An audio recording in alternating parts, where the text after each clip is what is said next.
एक बार बादशाह अकबर को कहानियां सुनने का चस्का लग गया। उन्होंने अपने दरबारियों की पारी बांध दी, जो हर दिन आकर उन्हें कहानी सुनाने लगे। अकबर को जल्दी नींद नहीं आती थी, इसलिए वे देर रात तक लंबी कहानियां सुनना पसंद करते थे। किसी भी कहानी से उनका मन भी जल्दी नहीं भरता था। प्रारंभ में सभी दरबारियों ने उन्हें प्रभावित करने के उद्देश्य से खूब दिल खोलकर कहानियां सुनाई, लेकिन धीरे धीरे वे परेशान होने लगे। लेकिन बादशाह से कौन क्या कहता? डर के मारे सबकी जुबान बंद थी। सबको बस इंतजार उस दिन का जब बादशाह का कहानियों का चस्का खत्म हो जाए और उनका इस आफत से पीछा छूटे। एक दिन बीरबल की कहानी सुनाने की पारी आई। वह बादशाह अकबर के कक्ष में गया और कहानी सुनाने लगा। अकबर की बीरबल से अन्य दरबारियों की तुलना में अधिक अपेक्षा थी। बीरबल ने अकबर को छोटी छोटी कई कहानियां सुनाई, लेकिन अकबर का मन नहीं भरा। उन्होंने बीरबल से कहा, बीरबल, तुम हमारे सभी दरबारियों में सबसे बुद्धिमान हो, तुम हमें कोई लंबी और सबसे हटकर ऐसी कहानी सुनाओ जो हमने कभी न सुनी हो। बादशाह का हुक्म बजाना बीरबल का कर्तव्य था। उसने जी हुजूर कहकर कहानी सुनना शुरू किया। अकबर भी बड़े ध्यान से कहानी सुनने लगे। जब भी बीरबल कहानी समाप्त करने का प्रयास करता, अकबर कहते, और फिर बीरबल को उसमें कुछ और किस्से जोड़ने पड़ते। ऐसा करते करते रात हो गई। बीरबल को नींद आने लगी। वह घर जाकर सोना चाहता था, लेकिन अकबर की आंखों से नींद कोसों दूर थी। वे बड़े चाव से कहानी सुन रहे थे और बार बार और फिर कहकर कहानी खत्म होने ही नहीं दे रहे थे। बीरबल समझ गया कि बादशाह ऐसे नहीं मानेंगे। उसे कुछ ऐसा करना होगा कि वे खुद ही उसे वहां से भगा दें। कुछ सोचने के बाद वह बोला, जहांपना, मैं अब आपको एक नई और सबसे हटकर कहानी सुनाता हूं। यकीन जानिए आपने पहले कभी ऐसी कहानी नहीं सुनी होगी। अकबर की उत्सुकता बढ़ गई। बीरबल कहानी सुनाने लगा। एक समय की बात है। एक गांव में एक किसान रहता था। उसने अनाज रखने के लिए एक बड़ी सी कोठरी बना रखी थी। उस कोठरी में उसका अनाज सुरक्षित रहता था। उस कोठरी में एक छोटा सा छेद रह गया था, जिस ओर किसान ध्यान नहीं दे पाया। एक दिन एक चिड़िया उस छेद से कोठरी में जा घुसी और अनाज का एक दाना लेकर उसी छेद से फुर्र करके बाहर उड़ गई। और फिर अकबर उत्सुक होकर बोले।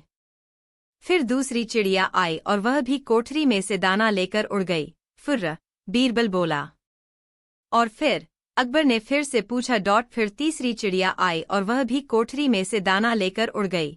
फुर्र, बीरबल बोला। अकबर अब जब भी और फिर कहते, बीरबल कह देता, और फिर एक और चिड़िया आई और दाना लेकर उड़ गई। फुर्र। अकबर को और क्या करते करते और बीरबल को फुर्र फुर्र करते बहुत समय बीत गया। कहानी फुर्र से आगे बढ़ ही नहीं रही थी। आखिरकार अकबर खींचकर बोले, ये क्या फुर्र फुर्र लगा रखा है? आगे की कहानी बताओ। जहांपना, आप इतने में ही तंग आ गए। कोठरी के आसपास तो करोड़ों चिड़िया इकट्ठी हो गई है। वे सब एक एक करके कोठरी के अंदर जाएंगी और दाना लेकर उड़ जाएंगी। फुर्र, आपके कहे अनुसार कहानी बहुत लंबी और हटकर है। फुर्र फुर्र सुनकर अकबर पहले ही बहुत खींच चुके थे। बीरबल की यह बात सुनकर उनका गुस्सा बढ़ गया और वे चिल्लाकर बोले, ये क्या वाहियात कहानी सुना रहे हो? नहीं सुननी ऐसी कहानी, चलो भागो यहाँ से, सोना है हमें। जैसा जहांपनाह का आदेश कहकर बीरबल मंद मंद मुस्कुराते हुए वहां से चला गया। सीख, मोरल ऑफ द स्टोरी। किसी भी तरह की समस्या हो, बुद्धिमानी से काम लेने पर उसका हल निकल ही आता है। एक बार की बात है। रोज की ही तरह बादशाह अकबर दरबार में बैठकर अपनी प्रजा की समस्याएं सुन रहे थे। सभी लोग अपनी अपनी समस्याएं लेकर बादशाह के सामने हाजिर हो रहे थे और तभी राघव व केशव नाम के दो पड़ोसी अपनी समस्या लेकर दरबार में आए। इन दोनों की समस्या की जड़ था इन दोनों घर के बीच मौजूद फलों से लबालब भरा आम का पेड़। मामला आम के पेड़ के मालिकाना हक को लेकर था। राघव कह रहा था कि पेड़ उसका है और केशव झूठ बोल रहा है।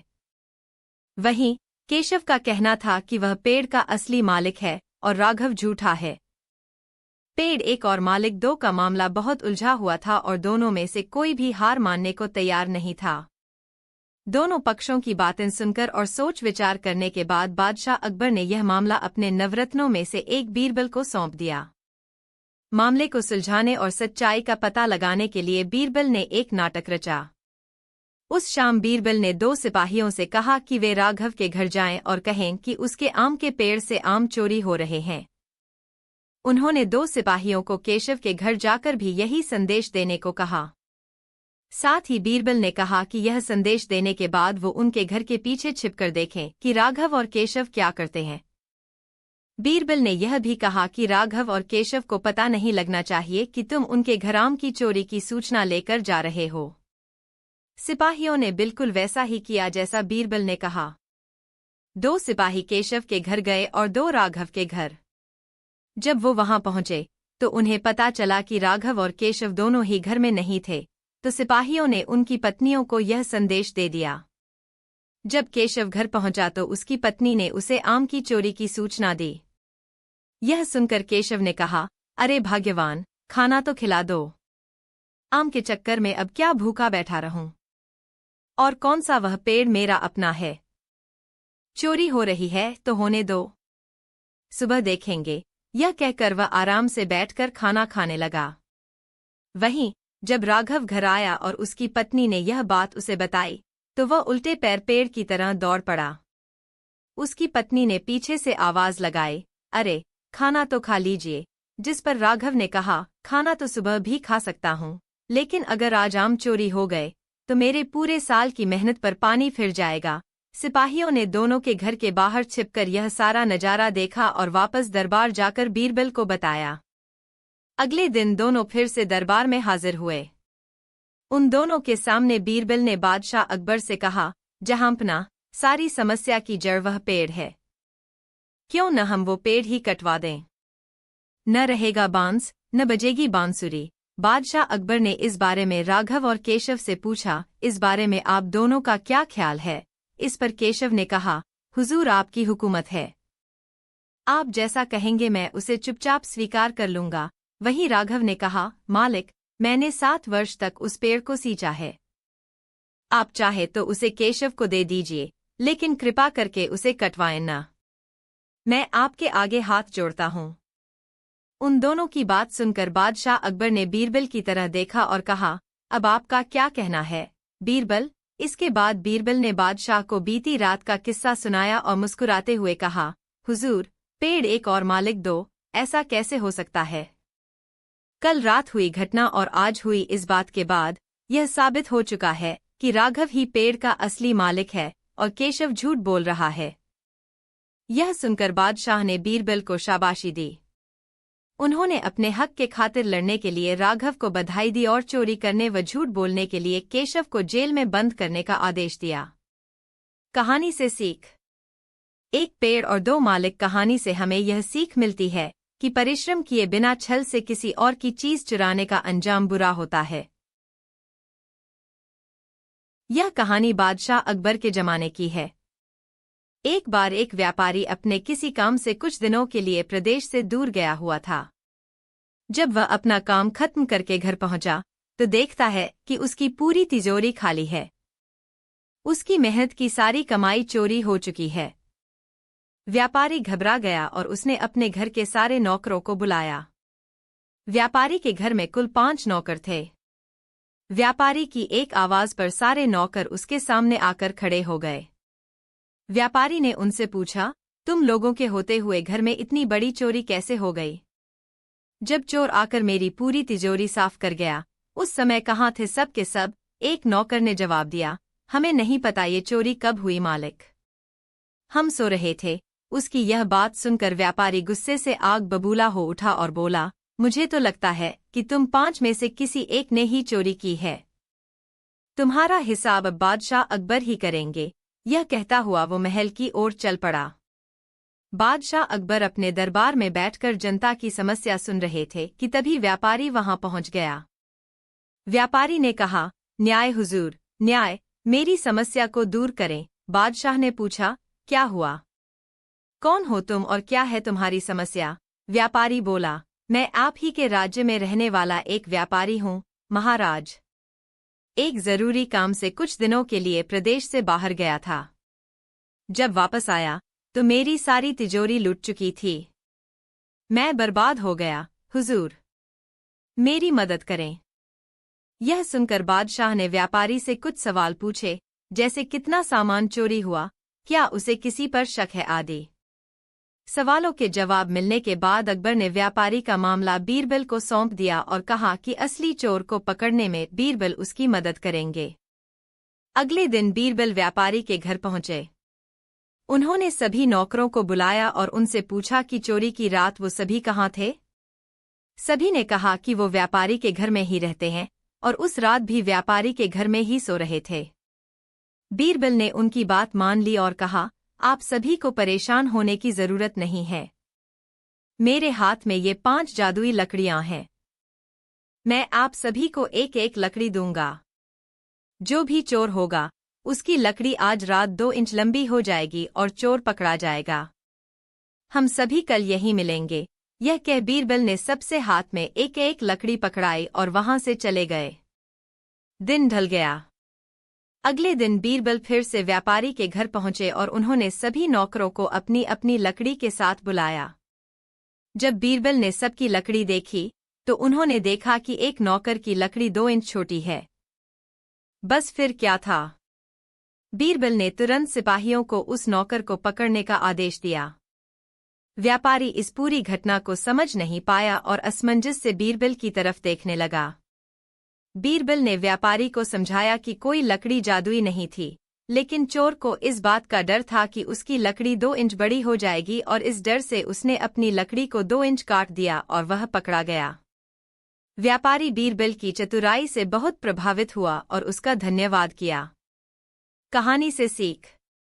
बच्चों, बीरबल ने चोर को पकड़ा कहानी से हमें यह सीख मिलती है कि गलत काम चाहे जितना भी चतुराई से किया जाए, लेकिन वो सभी की नज़रों में आ जाता है और उसका अंजाम हमेशा बुरा ही होता है। एक बार अकबर और बीरबल बागीचे में बैठे थे। अचानक बीरबल ने पूछा कि आप ऐसे किसी इंसान को अलग अलग बोली की खूबियां क्यों खोज सकते हैं। बीरबल ने कहा, क्यों नहीं, मैं एक आदमी जानता हूं जो तोते की बोली बोलता है, शेर की बोली बोलता है और गढ़ की बोली भी बोलता है। अकबर इस बात को सुनकर हर्रात में पड़ गए। रावे बीरबल ने कहा कि अगले दिन उस आदमी को पेश किया जाएगा। बीरबल व आदमी अगले दिन सुबह दरबार में ले गया और उसे एक छोटी बोतल शराब पीली दी। अब नशे की हालत में शराबी बादशाह अकबर के सामने खड़ा था। वह जानता था कि दारू पीकर आया था, जानकर बादशाह सजा। इसके लिए वह गिड़गिड़ाने लगा और बादशाह की खुशी महसूस हुई। तब बीरबल बोले, हुजूर, यह जो सजा के डर से बोल रहा है वह तोते की भाषा है। उसके बाद बीरबल ने कही, उस आदमी को एक और शराब की बोतलें पिला दें। अब वह आदमी पूरी तरह से नशे में था। वह बादशाह अकबर के सामने सीना तान कर खड़ा हो गया। उसने कहा कि आप नगर के बादशाह हैं तो क्या हुआ, मैं भी अपने घर का बादशाह हूं। मैं यहाँ किसी से डरता नहीं हूं। बीरबल बोले कि हुजूर, अब शराब के नशे में निडर यह जो बोल रहा है यह शेर की भाषा है। अब फिर से बीरबल ने उस आदमी का मुंह पकड़कर एक और बोतल उसके गले से बाहर निकाल दी। इस बार वह मैन फाइट करता रहा और हाथ पांव हवा में भंजते, मुंह से उलझुलूल आवाजें खींचता रहा। अब बीरबल बोले कि हुजूर, अब यह जो बोल रहा है वह घर की भाषा है। अकबर ने एक बार फिर बीरबल की हाजिरी का जवाब दिया और यह मनोरंजक उदाहरण पेश करने के लिए बीरबल को सम्मानित किया।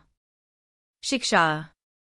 शराब एक बुरी चीज है, पाइन से इंसान की सोच की शक्ति खत्म हो गई है। जहांपनाह अकबर के दरबार में सुबह सुबह कोई सफाई कर रहा था। वह एक फूलदान की सफाई कर रहा था। फिर अचानक वह फूलदान उसके हाथ से फिसलकर टूट जाता है। सेवक फूलदान टूटने से घबरा जाता है और कहता है, या खुदा, यह क्या हो गया। यह तो जहांपनाह का सबसे पसंदीदा फूलदान था। अब जहांपनाह मुझे सजा देंगे, और वह फूलदान के टूटे हुए टुकड़े समेटकर घबराता हुआ चला जाता है। तभी वहां जहांपना अकबर आते हैं और अपना फूलदान न पाकर परेशान होने लगते हैं। फिर अपने सिपाही को बुलाकर कहते हैं, सिपाही, यहाँ पर जो फूलदान रहा करता था वह कहाँ गया? कहीं वह फिर से खो तो नहीं गया? सिपाही, जब मैंने सेवक को सफाई करने के लिए भेजा था तब तो वह यही था कि उस सेवक को ही पता होगा कि वह फूलदान कहाँ गया। अकबर, जाओ, उस सेवक को बुलाकर लाओ। सिपाही सेवक को बुलाने चला जाता है। थोड़ी देर बाद सिपाही सेवक को बुलाकर लाता है। अकबर, सेवक, यहाँ पर जो फूलदान रखा था वह कहाँ गया? सेवक बहुत घबरा जाता है और कहता है, जहांपनाह, वो मैं फूलदान को साफ करने के लिए ले गया था। अकबर, लेकिन साफ करने के लिए फूलदान को यहाँ से ले जाने की क्या जरूरत थी? सेवक रोने लगता है और कहता है, जहांपनाह, वो फूलदान मुझसे गलती से टूट गया। अकबर, लेकिन अभी तो तुमने कहा था कि तुम फूलदान साफ करने के लिए ले गए थे। मैं तुम्हें फूलदान टूटने के लिए तो माफ करता हूँ, लेकिन मैं तुम्हें झूठ बोलने के लिए माफ नहीं करूंगा। मुझे झूठ से सख्त नफरत है। जाओ, तुम्हें सल्तनत छोड़ने की सजा देता हूँ। सिपाहियों, ले जाओ इसे। सेवक, जहांपनाह, मुझे माफ कर दो, मैं बहुत घबरा गया था, मुझे इतनी बड़ी सजा मत दो। जहांपनाह, रहम। जहांपनाह, रहम। सिपाही उसे खींचता हुआ वहां से ले गया। फिर अगले दिन राजा अकबर ने अपने दरबार में यह किस्सा सुनाया। दरबार में बैठे सभी लोगों ने अकबर की इस बात की तारीफ की। वाह जहांपनाह, आपने बहुत अच्छा किया। झूठ कभी नहीं बोलना चाहिए। सभी लोग कहने लगे, हमने तो कभी झूठ नहीं बोला। जहांपनाह। बीरबल खामोश बैठे रहते हैं। अकबर बीरबल से पूछते हैं, अकबर, बीरबल, क्या हुआ? तुम खामोश क्यों हो? तुम्हारा क्या कहना है? क्या तुमने कभी झूठ बोला है? बीरबल, जहांपनाह, ऐसा कोई नहीं होता जो जिंदगी में कभी झूठ न बोले। कभी न भी तो इंसान को झूठ बोलना ही पड़ता है। कभी कभी इंसान इसलिए झूठ बोलता है कि हमारे सच से किसी को तकलीफ न हो। अपने आप को शर्म से बचाने के लिए भी इंसान झूठ बोलता है। इंसान को कभी न भी झूठ बोलना ही पड़ता है। मैं कैसे कह दूं कि मैंने कभी झूठ नहीं बोला? अकबर, क्या मैं ये समझे कि मेरे 9 रत्नों में से एक रत्न झूठा है? इस सल्तनत में सभी के लिए कानून बराबर है। जाओ, तुम इस दरबार से निकल जाओ। बीरबल, लेकिन जहांपनाह, मेरी बात तो सुनिए। अकबर, हम कुछ नहीं सुनना चाहते हैं, चले जाओ। तभी बीरबल वहां से चले जाते हैं। फिर क्या था? बीरबल अब सोचने लगे कि जहांपनाह को अब कैसे समझाया जाए। फिर क्या था? बीरबल अपना दिमाग चलाने लगे और बहुत सोचने के बाद उन्होंने एक गेहूं की बाली ली, सेवक को बुलाया और उससे कहा, सेवक राम, यह गेहूं की बाली लो और शहर का सबसे अच्छा सुनार ढूंढो और उसने एक ऐसी ही गेहूं की बाली सोने की बनवाकर लाओ। पर ध्यान रहे, गेहूं के दानों से लेकर बाली तक सभी सोने का होना चाहिए। सेवक, जी हुजूर, मैं अभी जाता हूँ। कुछ दिन बाद बीरबल सोने की डाली लेकर अकबर के दरबार में पहुंचे। अकबर, तुम्हारी हिम्मत कैसे हुई दरबार में आने की? तुम्हें यहाँ आने से मना किया था ना? बीरबल, जहांपनाह, मैं यहाँ किसी ओहदे की हैसियत से नहीं, बल्कि एक आम नागरिक की हैसियत से आया हूँ। मैं आपको दुनिया की सबसे अमीर सल्तनत का बादशाह बनाना चाहता हूँ। ये देखिए, सोने के गेहूं की बाली। अकबर और वहां मौजूद सभी लोग बहुत हैरान होकर उस बाली को देखते हैं। फिर अकबर कहते हैं, यह तो सचमुच सोने की बाली है, यह तुम्हें कहाँ मिली? बीरबल, जहांपनाह, यह कोई साधारण बाली नहीं है। यह मुझे एक ज्योतिषी ने दी थी, जो बहुत कड़ी तपस्या के बाद उन्हें मिली थी। जहांपनाह, वह कोई साधारण ज्योतिष नहीं था। एक दिन वह ज्योतिष मुझे नदी के किनारे मिला।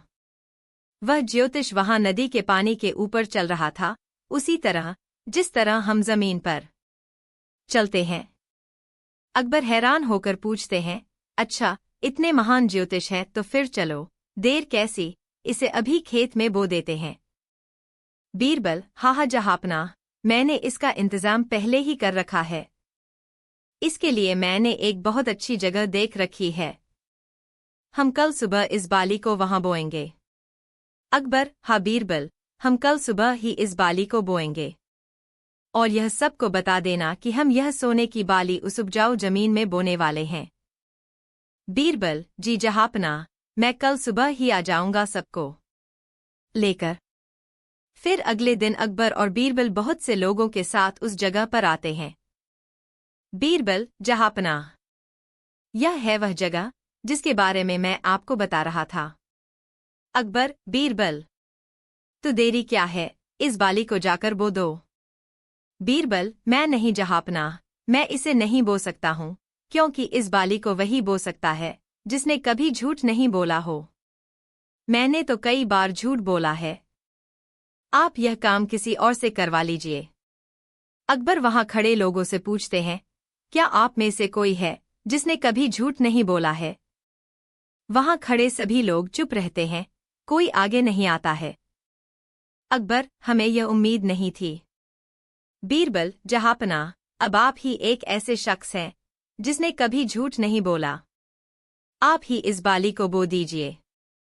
अकबर बहुत हिचकिचाते हैं और कहते हैं, मैं कैसे, मैंने भी कभी न भी तो झूठ बोला है, बचपन में या फिर कभी और। बीरबल, जी जहाँपना, मेरे कहने का भी मतलब वही था। इंसान को कभी न भी झूठ बोलना ही पड़ता है, या तो किसी को ठेस न पहुंचे इसलिए, या फिर शर्मिंदा न होना पड़े कभी इसलिए, और कभी कभी किसी अच्छे काम के लिए भी झूठ बोलना पड़ता है। और हाँ जहाँपना, मैंने यह बाली शहर के सुनार से बनवाई थी। यह मुझे किसी ज्योतिष ने नहीं दी थी। मैंने आपको समझाने के लिए ऐसा किया था। अकबर, हमें माफ कर दो बीरबल, हमें ऐसा नहीं करना चाहिए। हम आपको निर्दोष करार करते हैं। तुम हमारे सच्चे मित्र हो, हम समझ गए बीरबल। इस तरह अकबर को अपनी गलती का एहसास हो गया और अकबर ने उस सेवक को भी माफ कर दिया जिससे वह फूलदान टूटा था। किसी समय बीरबल ने अकबर को यह कहावत सुनाई थी कि खाकर लेट जा और मारकर भाग जा, यह सयाने लोगों की पहचान है। जो लोग ऐसा करते हैं, जिंदगी में उन्हें किसी भी प्रकार का दुख नहीं उठाना पड़ता। एक दिन अकबर को अचानक ही बीरबल की यह कहावत याद आ गई। दोपहर का समय था। उन्होंने सोचा कि बीरबल अवश्य ही खाना खाने के बाद लेटता होगा। आज हम उसकी इस बात को गलत सिद्ध कर देंगे। उन्होंने एक नौकर को अपने पास बुलाकर पूरी बात समझाई और बीरबल के पास भेज दिया। नौकर ने अकबर का आदेश बीरबल को सुना दिया। बीरबल बुद्धिमान तो थे ही, उन्होंने समझ लिया कि बादशाह ने उसे क्यों तुरंत आने के लिए कहा है। इसलिए बीरबल ने भोजन करके नौकर से कहा, ठहरो, मैं कपड़े बदलकर तुम्हारे साथ ही चल रहा हूं। उस दिन बीरबल ने पहनने के लिए चुस्त पाजामा चुना। पाजामे को पहनने के लिए वह कुछ देर के लिए बिस्तर पर लेट गए। पाजामा पहनने के बहाने वे काफी देर बिस्तर पर लेटे रहे। फिर नौकर के साथ चल दिए। जब बीरबल दरबार में पहुंचे तो अकबर ने कहा, कहो बीरबल, खाना खाने के बाद आज भी लेटे या नहीं? बिल्कुल लेटा था, जहाँपना। बीरबल की बात सुनकर अकबर ने क्रोधित स्वर में कहा, इसका मतलब तुमने हमारे हुक्म की अवहेलना की है। हम तुम्हें हुक्म उर्दूली करने की सजा देंगे। जब हमने खाना खाकर तुरंत बुलाया था, फिर तुम लेटे क्यों? बादशाह सलामत। मैंने आपके हुक्म की अवहेलना कहाँ की है? मैं तो खाना खाने के बाद कपड़े पहनकर सीधा आपके पास ही आ रहा हूं। आप पैगाम ले जाने वाले से पूछ सकते हैं।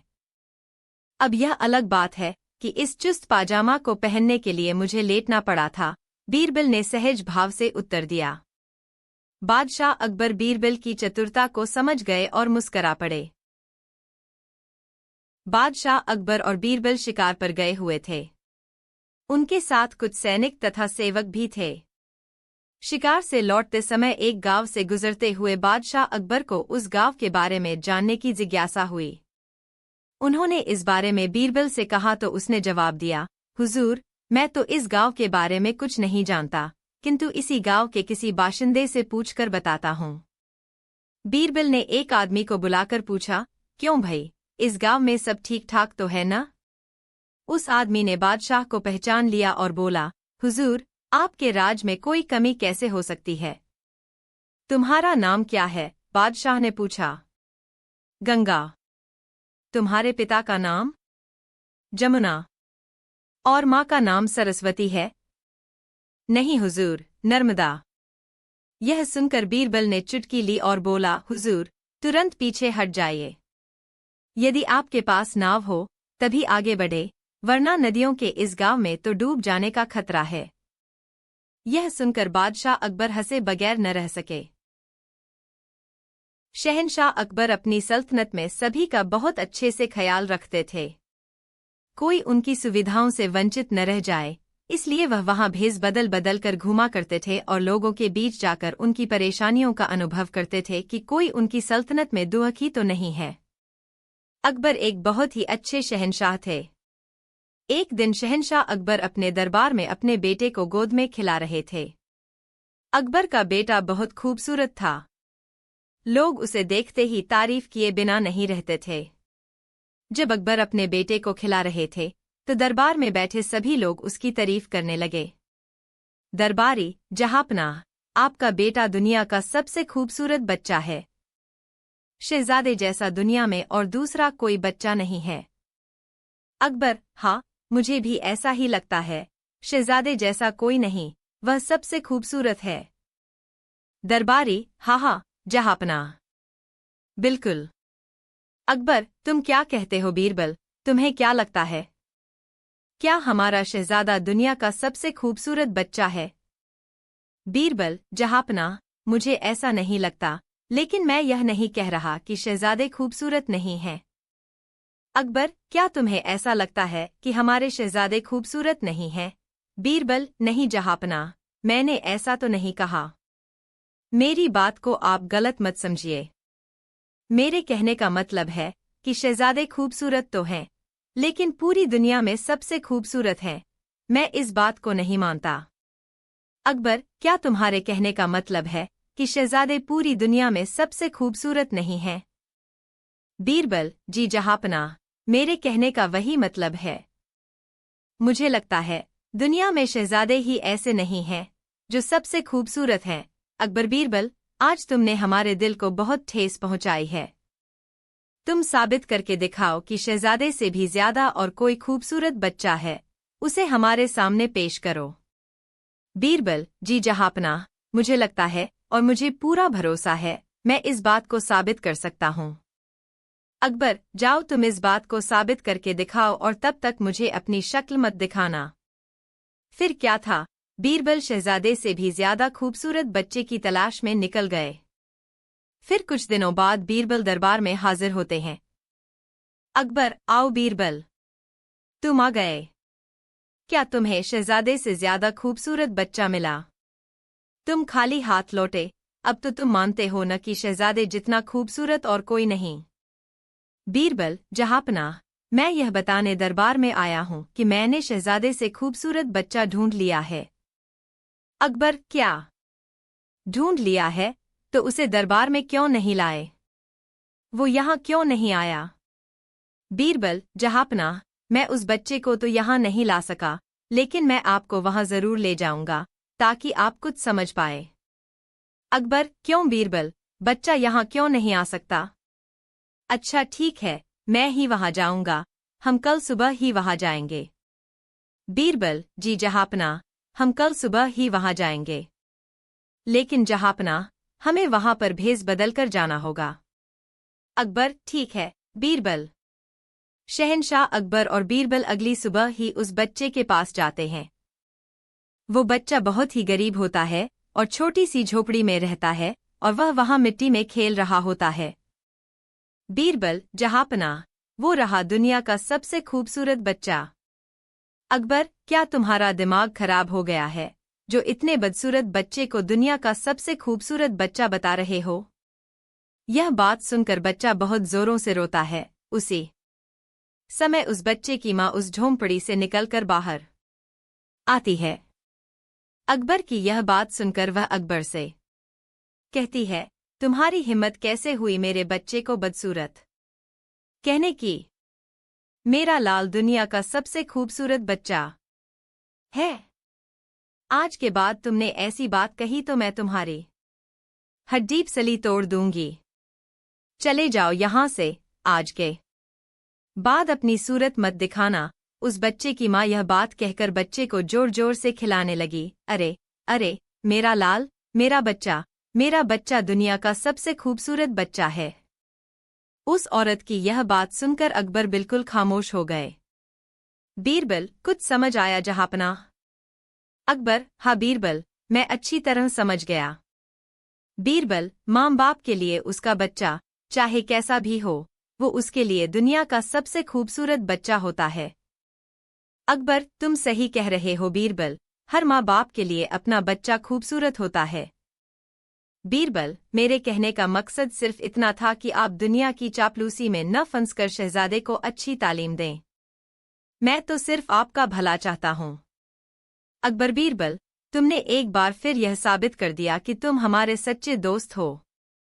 तुमने बिना डरे हमें इस बात को समझाया। बहुत खूब बीरबल, बहुत खूब। बीरबल, शुक्रिया जहांपनाह। एक दिन बादशाह अकबर ने दरबार में आते ही दरबारियों से पूछा, किसी ने आज मेरी मूंछें नोचने की जुर्रत की, उसे क्या सजा दी जानी चाहिए? दरबारियों में से किसी ने कहा, उसे सूली पर लटका देना चाहिए। किसी ने कहा, उसे फांसी दे देनी चाहिए। किसी ने कहा, उसकी गर्दन धड़ से तत्काल उड़ा देनी चाहिए। बादशाह नाराज हुए। अंत में उन्होंने बीरबल से पूछा, बीरबल, तुमने कोई राय नहीं दी? जहांपनाह, खता माफ हो। उस गुनहगार को तो सजा के बजाय उपहार देना चाहिए, बीरबल ने जवाब दिया। बादशाह हौले से मुस्कराए और बोले, क्या मतलब? जहांपनाह, जो व्यक्ति आपकी मूंछें नोचने की जुर्रत कर सकता है, वह आपके शहजादे के सिवा कोई और हो ही नहीं सकता, जो आपकी गोद में खेलता है। गोद में खेलते खेलते उसने आज आपकी मूंछें नोच ली होंगी। उस मासूम को उसकी इस जुर्रत के बदले मिठाई खाने की मासूम सजा दी जानी चाहिए, बीरबल ने खुलासा किया। बादशाह ने ठहाका लगाया और दरबारी बगले झांकने लगे। एक दिन बादशाह अकबर के दरबारियों ने बादशाह से शिकायत की, हुजूर, आप सब प्रकार के कार्य बीरबल को ही सौंप देते हैं, क्या हम कुछ भी नहीं कर सकते? बादशाह ने कहा, ठीक है, मैं अभी इसका फैसला कर देता हूँ। उन्होंने एक दरबारी को बुलाया और उससे कहा, मैं तुम्हें 3 रुपए देता हूँ। इनकी 3 चीजें लाओ। हर एक की कीमत 1 रुपया होनी चाहिए। पहली चीज यहाँ की होनी चाहिए। दूसरी चीज वहाँ की होनी चाहिए।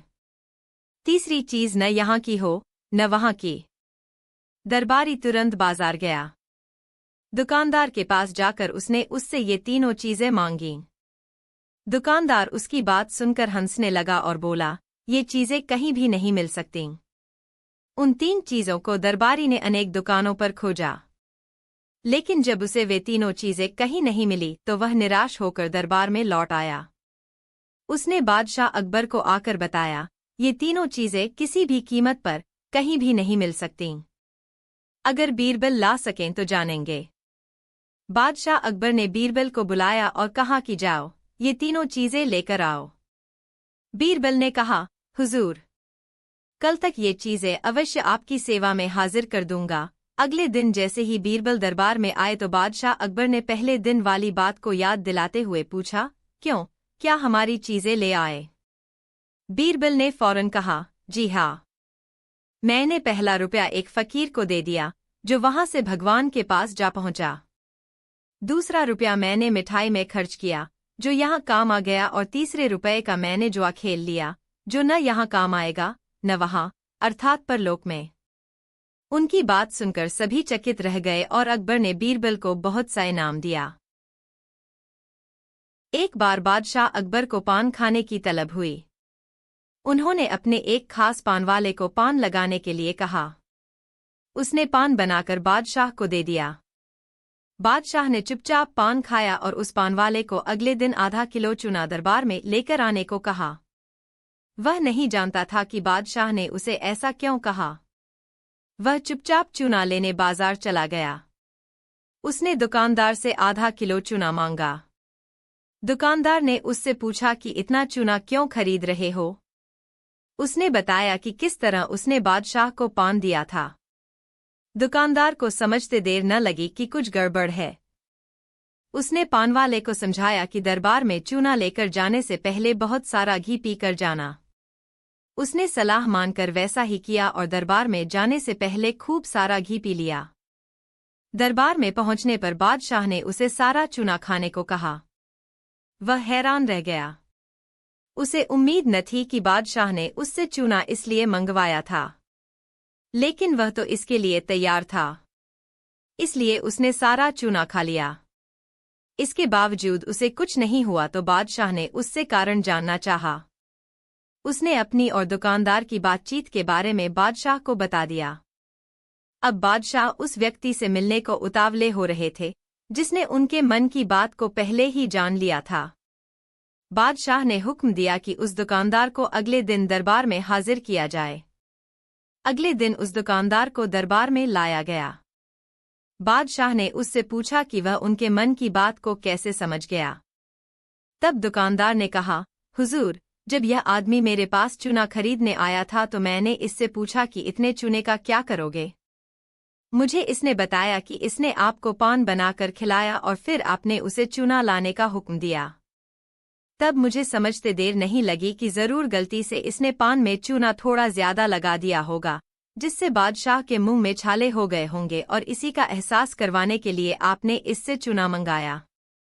मैंने इसे सलाह दी कि दरबार में जाने से पहले घी पी कर जाना, जिससे अगर तुम्हें चूना खाना भी पड़े तो उसका असर कम हो जाएगा।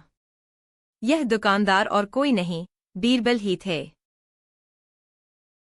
एक बार दिल्ली दरबार में बैठे हुए बादशाह अकबर ने अपने नवरत्नों से पूछा, भाई, यह बताओ कि सबसे बड़ा पत यानी शहर कौन सा है। पहले नवरत्न ने कहा, सोनीपत। दूसरा नवरत्न, हुजूर, पानीपत सबसे बड़ा पत है। तीसरे नवरत्न ने लंबी हाकी, नहीं जनाब, दलपत से बड़ा पत और कोई दूसरा नहीं है। चौथे नवरत्न ने अपना राग अलापा, सबसे बड़ा पत तो दिल्लीपत यानी दिल्ली शहर है। बीरबल चुपचाप बैठे हुए सारी बातें सुन रहे थे। अकबर ने बीरबल से कहा, तुम भी कुछ बोलो। बीरबल ने कहा, सबसे बड़ा पत है राकपत और दूसरा बड़ा पत है रखापत। अकबर ने पूछा, बीरबल, हमने सोनीपत, पानीपत, दलपत और दिल्लीपत सब पत सुन रखे हैं, पर राकपत, रखापत किस शहर के नाम हैं? बीरबल बोले, हुजूर, राकपत का मतलब है मैं आपकी बात रखूं और रखापत का मतलब है आप मेरी बात रखो। यह मेलजोल और प्रेम भाव जिस पत में नहीं है उस पत का क्या मतलब है? प्रेम भाव है तो जंगल में भी मंगल है, नहीं तो नगर भी नरक का द्वार है। अकबर बीरबल की बातों को सुनकर बहुत खुश हुए और उन्हें कई इनामों से नवाजा।